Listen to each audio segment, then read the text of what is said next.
Or your niche differentiates you from your competitors.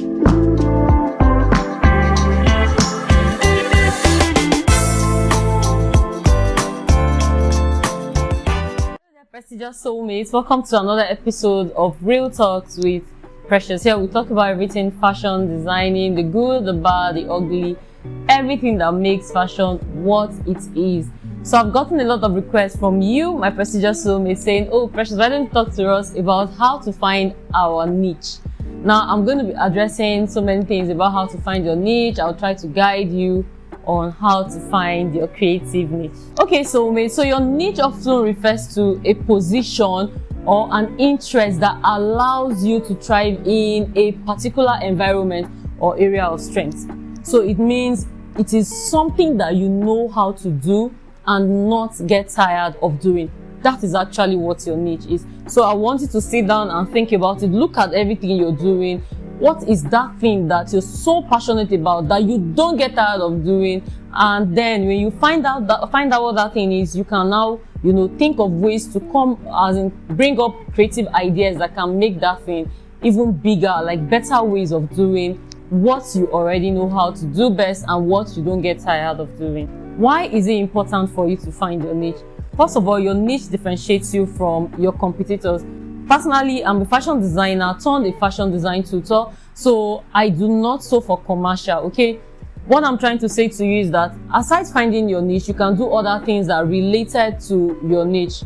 Now, there are other fashion designers that sew for commercials and they still teach, like they still run a fashion academy, So, like I said, most of them is a little bit difficult to balance, so there is one that's taking more of the attention than the other. Your niche also differentiates you from your competitors. Now, you don't have to compete with someone like, for it, I would keep saying I am a fashion design tutor. So I don't have anything to do with anybody that is a fashion designer because I do not sew for commercial. I only sew to teach. So there is a huge difference. When I tell people we do not do the same thing, I'm a professional fashion designer, but I will only sew to teach because that is my niche. How did I even choose my own niche? So like I said, I sew for commercial and I also run the academy. Teaching, first of all, is a gift. It's something I enjoy doing and I do it well. So I just decided, okay, fine, I could actually close down the part that sews, for the aspect that sews for commercial and face teaching fashion designing. Now, to be a fashion design tutor, it means you need to be updated, you need to be upgraded at every point in time so that you can stay relevant, because to teach means to pour out. When you pour out, you need to also refill yourself. So you spend money to upgrade yourself so that you can stay relevant. Now, when you find out what your niche is, you need to know that you also have to play actively. Now, so many people say, oh, I want to teach fashion, I want to sew boo-boo alone, I want to do this. In fashion is broad. You can sew boo-boo, you can teach, you can, sew even only corsets. But note that you have to play actively in your area of specialty, your niche, okay? You need to show up, you need to show off, you need to be consistent. Some people say, I don't know how to be consistent. What do I need to be consistent about? If I love teaching, I need to teach you something every day. Like I need to show people what I can do, so that I can reach my target audience. Because of course, the reason why you're choosing your niche is so that you can attract the people that, like what you do. So how do they know what you can do, or how will they know what you can do if you don't showcase yourself? This is broad. It's not even basically about you being a fashion designer. Even if you're a photographer, hairdresser, whatever, it is your area of specialty. You need to play actively on that space. I'm going to be talking about how to find your niche, because it's not just enough to tell you how to play actively in your area of specialty and all that. Let me help you find your niche. So how do you find your niche? Now, fashion is broad, like I said earlier. You need to know that thing that you love to do. Now, what do you love to do? Do you love to draft patterns? Do you love to sew alone? Do you love to teach? Do you even love to make a particular kind of outfit? Let's talk it, because so many people, when you say talking about your niche, some people would think, okay, let's relate it to making a particular kind of outfit. Do you like to make boo-boos alone? Do you like to make only shirt dresses? Do you like to make bridal wears? Do you like only trousers and, what have you? So I'm going to be assuming you love to make boo-boo. You do not get tired of making, boo-boo is like those free gowns, free wears, okay? Or shirt dresses. Let's go to shirt. You love to make shirt dresses. Now, that could be your area of specialty. It could also be your niche. So if you love to make shirt dresses, you need to reach your own target audience, the people that would love to wear shirt dresses. Now, you cannot say you want to make a shirt dress or you love to make shirt dresses and then you're just there. You know it in your head, you make one in every 3 months and all that. People don't even know you for this. It takes a lot, okay? And while you're choosing your niche, take money out of your mind.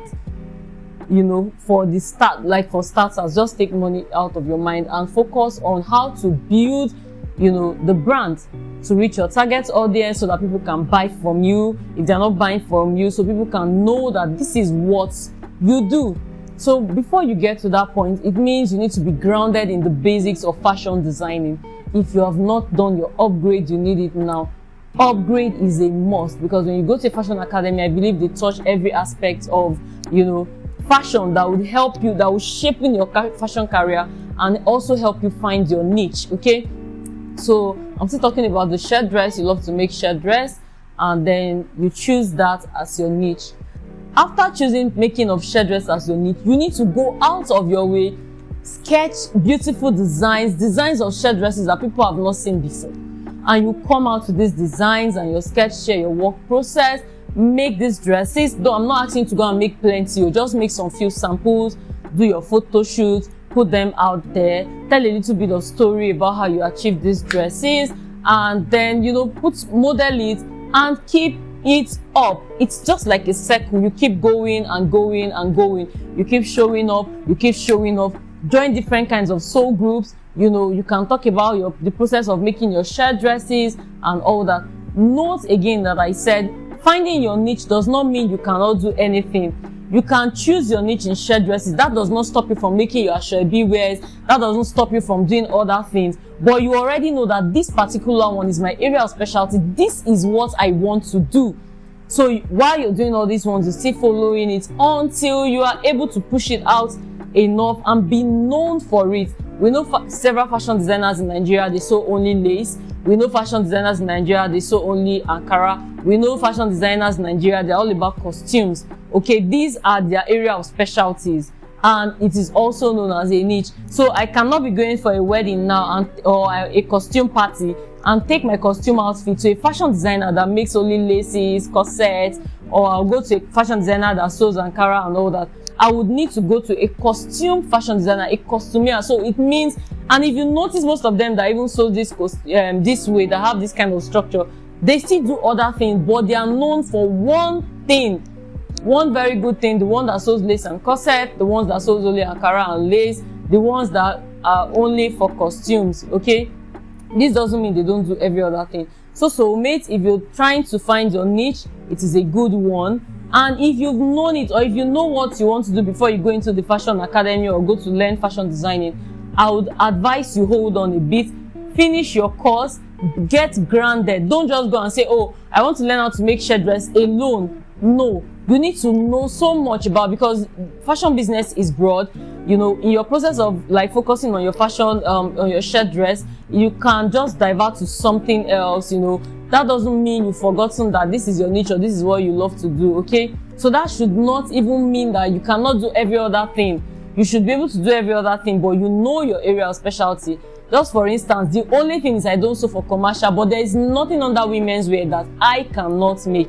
So I actually sew only to teach fashion, because I chose teaching fashion as my niche. So I just try to, you know, expand on it, upgrade myself on more, learn so many much more things, learn several ways of doing a particular design, you know, so that when I come up, I can teach you at least 3 to 4 different methods of achieving a particular thing. That way you know, oh yes, my fashion design tutor knows what she's doing. And of course, I carry you along in my upgrade. So these are the things that you should look out for when you're following somebody, when you're under a mentorship or you're mentoring. When I say mentorship, I don't mean that you need to go and contact that person, oh, be my mentor. You can actually mirror somebody, monitor them, see how they do their things, and come back and see how you can change certain things to fit your own scope of business or to fit your own niche, and it will work. So finding a niche is not too much of a big deal. Right now, after watching this video, I want you to sit down, grab a pen and a book, write out all the things you can do, write out the ones you find easy to do, and then start thinking of ways to come out, to let people know, create awareness that you can do these things.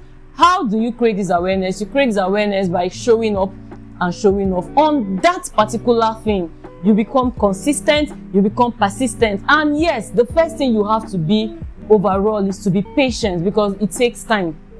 Growth takes time. So when you choose your niche, understand that growth takes time. So it's not something you just want to rush. Oh, I've chosen my niche now, I must blow sharp. You have to calm down and, develop the skill, learn more about your niche, your area of specialty, look for more ways to be creative, sketch out new designs, go, make more researches about it, so that when you come out ready. So you will not come, because most of the things that happen to many designers is that they rush out, half-baked, not even ready. They don't understand who they want their target audience to be.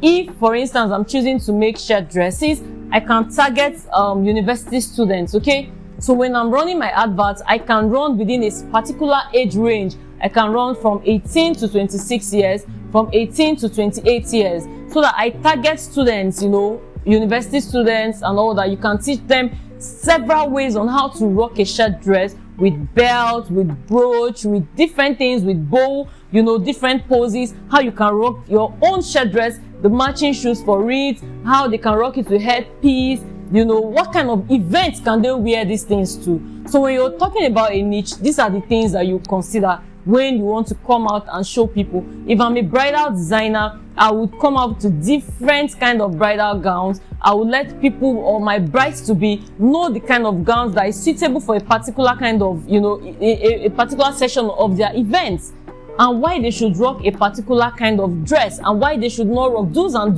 don'ts. Okay, so these are the things that you need to know. As a fashion design tutor, I come out there, I share valuable content, I share my experience where I was a commercial designer with you, the commercial designers that are following me. I share the ups and the downs in being a fashion, design tutor. And most of in fact, the very first thing of the downs, let me just use that word, of being a fashion design tutor, is that fashion designers, they see fashion design tutors as their enemies, probably because we teach what they think is something that will bring money to them. But the sky is actually wide, for everybody to fly. So most times I just take that part of my own business, like, okay, this is the lows of it, and I just move with it.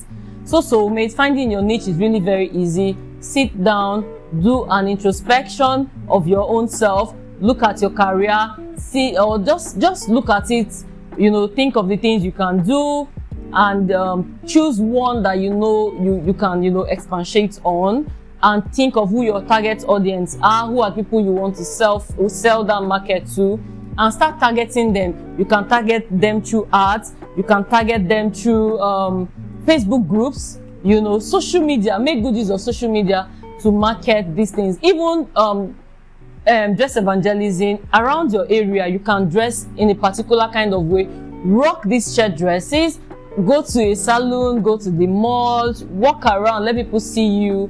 If someone likes your dress, you can market yourself. Okay, all right, soulmates, I hope with this video I'm able to help you find your niche. If you have questions, feel free as usual to drop your questions. Next, I'm going to be doing a series on fashion, business, how to start a fashion business. Okay, so I can't wait to see you, engaging, asking questions, sending your contributions, sending your suggestions, and we'll be seeing you in our next podcast. I'm Precious. Don't forget to like, don't forget to share this video, don't forget to also subscribe and invite your friends, tag them, let them come and learn something from us. Okay, till we meet again, bye.